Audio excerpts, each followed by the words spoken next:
চলুন আজ একটা দেখাই নতুন রেসিপি। ছোলার ডাল দিয়ে ইঁচড়ের রেসিপি। ইঁচড় চিংড়ি, ইঁচড় কোপ্তা তো অনেক খেয়েছেন, একবার এই রেসিপিটাও ট্রাই করে দেখতে পারেন।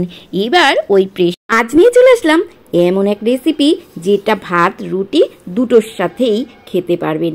মানে এই গরমে একবার রান্না করে দুবারের কাজ ছাড়া হয়ে যাবে। সকালে রান্না করলে রাতে রুটি দিয়ে কি খাবেন একেবারেই চিন্তা করতে হবে না।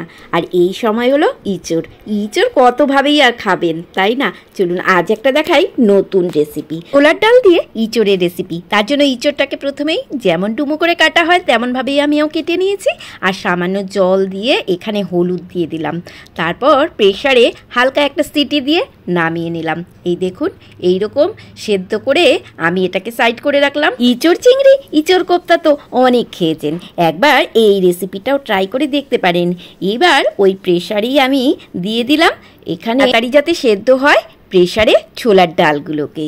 এবার কড়াইতে তেল দিয়ে প্রথমেই এখানে দিয়ে নিয়েছি আমি জিরে ফোড়ন, আর তারপরে দিলাম গরম মশলা ফোড়ন। দেওয়ার পরে একটু যেই গন্ধ ছাড়তে শুরু করলো অমনি সেখানে দিয়ে দিলাম আমি সেই সেদ্ধ করা ইঁচড়টাকে।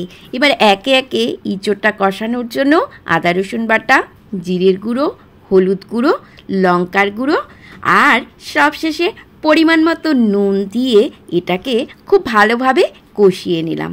তবে কষানোর সময় কিন্তু গ্যাসটি লো টু মিডিয়ামে রাখবেন।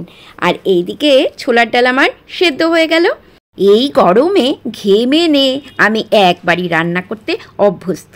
রাতের বেলায় কোনো কিছু রান্না আমার দ্বারা নইব চ। মেয়ে মানুষ বলে কি সব সময় কাজ করতে হবে এমন আমি কখনোই বিশ্বাস করি না। তা যাই হোক, মশলা তো কষানো হয়ে গেল ইঁচড়ের। এবার সেই সেদ্ধ করা ছোলার ডালগুলোকে দিলাম এখানে ঢেলে।